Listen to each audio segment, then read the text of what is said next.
Assalamualaikum warahmatullahi wabarakatuh. Apa kabar Anda semuanya? Di kelas 10 IPS ini, alhamdulillah Anda sudah memasuki semester kedua ya.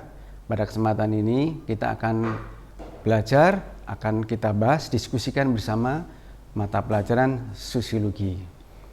Kelas 10 IPS. Nah, masih ingat siapa nama Bapak? Martoyo ya. Namanya Martoyo ya. Semester yang lalu kita diskusi membahas tentang sosiologi juga dengan Bapak, yang semester 2 juga dengan Bapak. Nah kemudian pada kesempatan ini, marilah sebelum kita mulai belajar, kita melafalkan terlebih dahulu biar di dalam pelajaran kita mendapatkan suatu ridho dari Allah Subhanahu wa taala, yaitu dengan melafalkan Bismillahirrahmanirrahim. Bismillahirrahmanirrahim. Topik yang akan kita bahas pada kesempatan ini adalah tentang gejala sosial. Apa? Gejala sosial. Apa gejala sosial itu? Nah, ini suatu pertanyaan. Sebelum Bapak menjawab atau Anda nanti menjawab atau kita bahas bersama, Bapak akan mengilustrasikan dengan ceramah ya. Pada waktu Anda bangun tidur, ya, ada yang bangun tidurnya terlambat, ada yang sudah lebih awal daripada orang tuanya, kemudian Anda bangun tidur belajar, kemudian sholat subuh, kemudian Anda harus dibangunkan, kemudian orang tuamu marah, kemudian orang tuamu memberikan suatu sanjungan karena Anda itu tertib, kemudian Anda berangkat sekolah. Nah, di luar dari rumah Anda, apa yang Anda saksikan semuanya? Anda melihat, menonton, apa saja yang Anda amati, baik ada orang digendong, baik di perjalanan ada orang misalnya cerempet ya, mudah-mudahan kita semuanya tidak, kemudian ada orang meminta-minta, kemudian ada orang menyeberang, bahkan ada bapak polisi yang mengejar-ngejar, bahkan ada berbondong-bondong kelompok masyarakat, misalnya ada para buruh bekerja, naik sepeda, naik motor, atau yang lainnya. Itu adalah gambaran dari sebuah peristiwa yang nyata, namanya gejala sosial. Nah, dari gambaran seperti ini, apa sebenarnya yang dimaksud dengan gejala sosial? Siapa akan mencoba menjawab? Nah, baik. Gejala sosial adalah fenomena yang terjadi di masyarakat. Fenomena yang terjadi di masyarakat.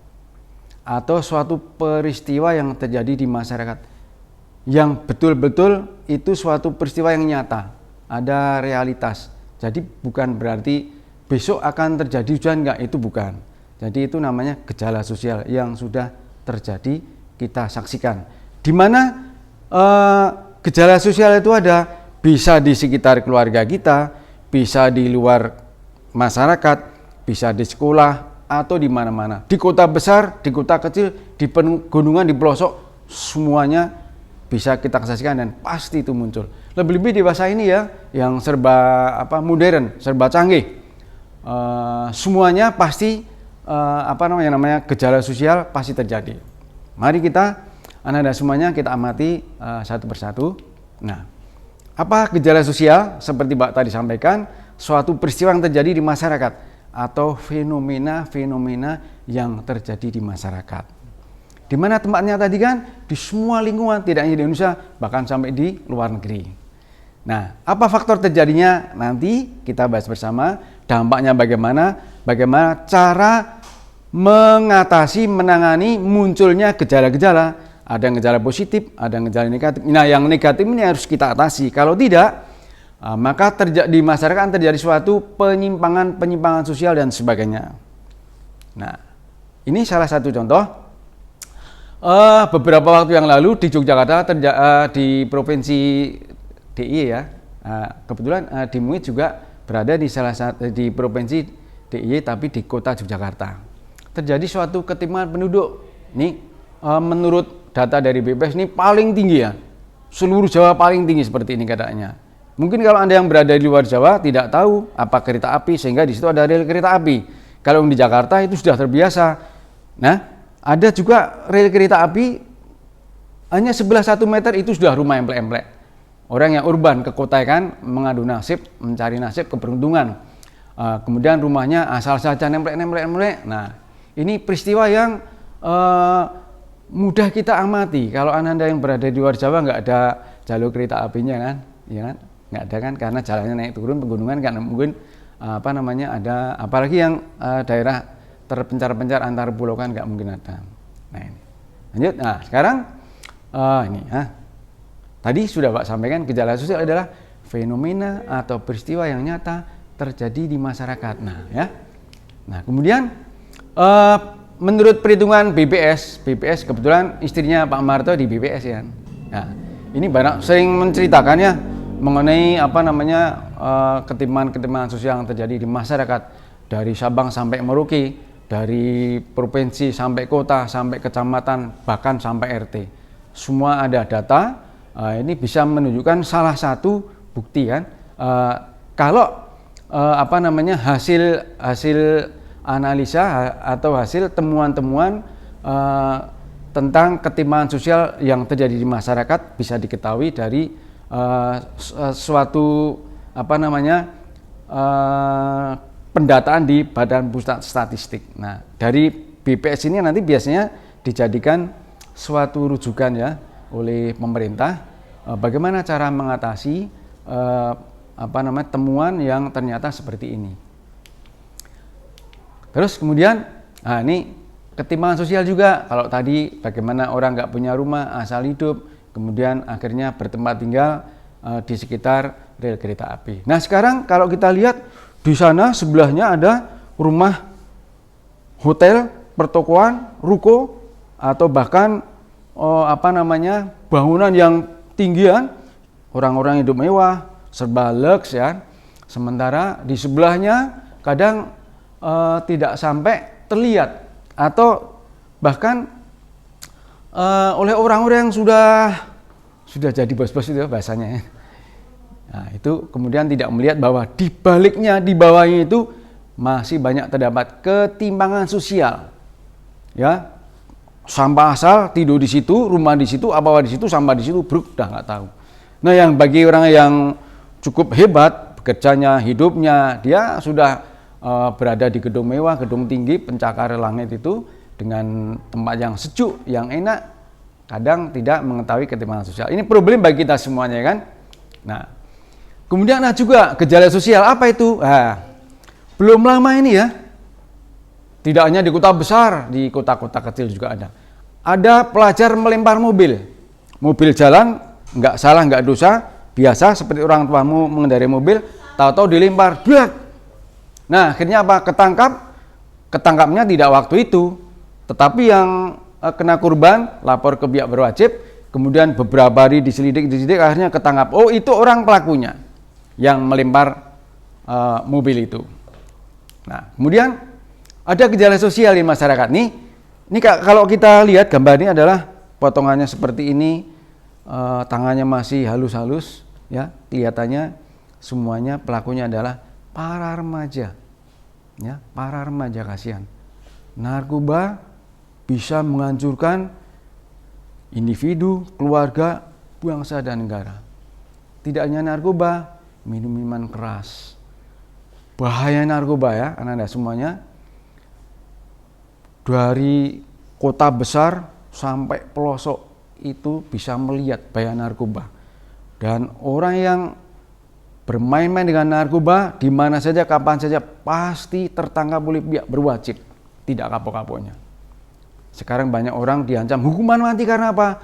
Narkoba. Dari luar dipasok ke dalam, dari dalam disebarkan. Siapa yang mengatur? Ada orang kadang yang bosnya itu ketangkap di sel tahanan, dia bisa mengatur karena ada HP-nya. Ini persoalan narkoba yang bisa menghancurkan bangsa. Sehingga jangan sampai generasi muda seperti Anda pelajari ini sekali-kali terlibat tentang narkoba.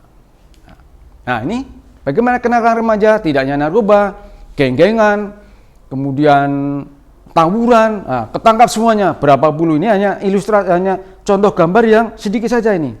Ya, siapa yang rugi? Anaknya, sekolahnya, keluarganya, udah nggak bisa apa-apa.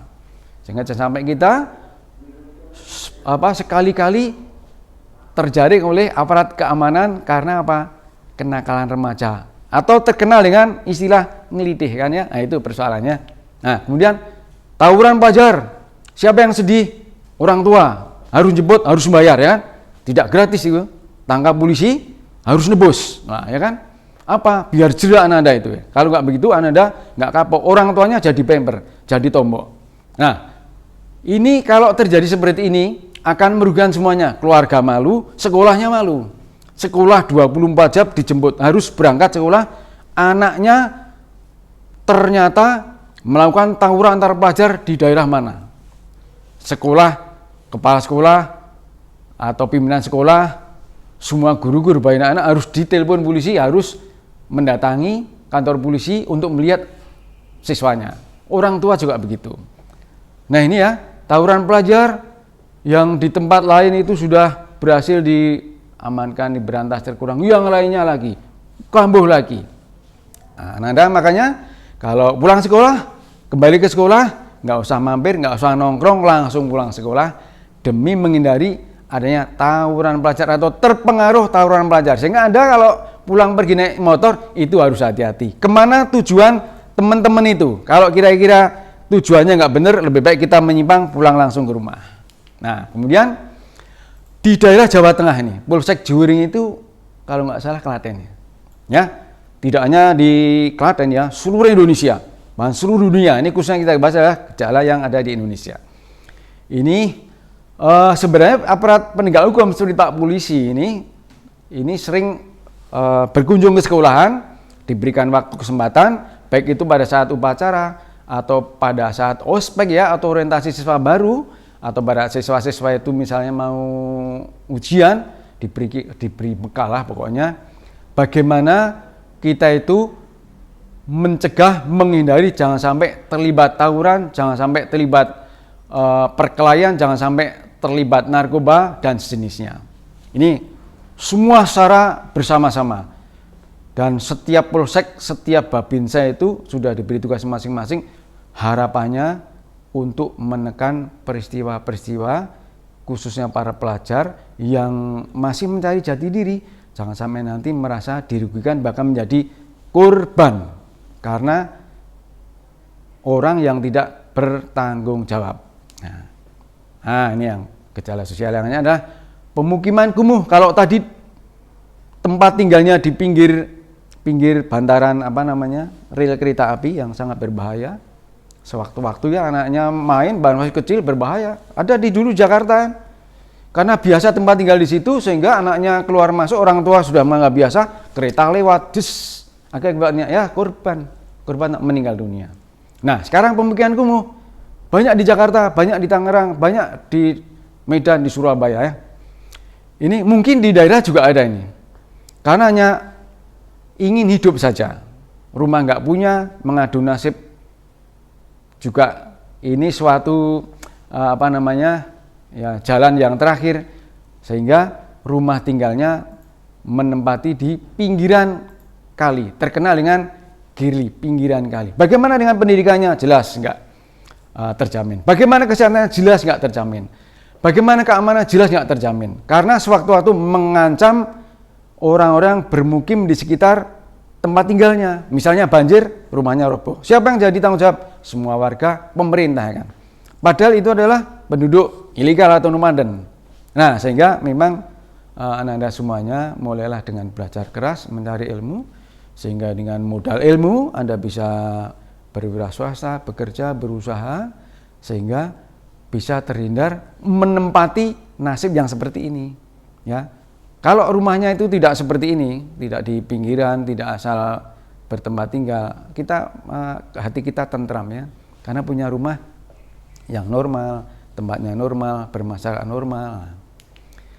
Nah, ini ada juga perkampungan. Pak Marto juga tinggal di perkampungan. Memang nasib ya.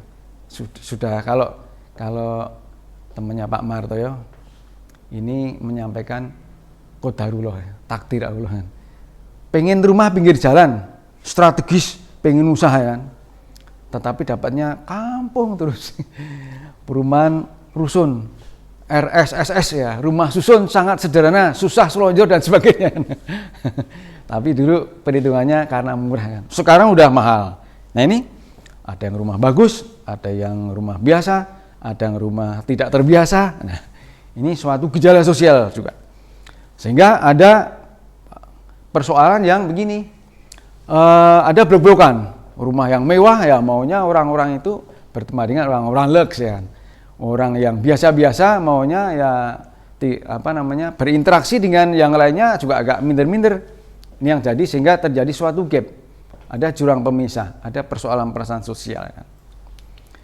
Nah ini yang tidak kalah penting dalam gejala sosial adalah ini tidak hanya masa-masa sekarang, zaman dulu yang namanya korupsi itu sudah ada.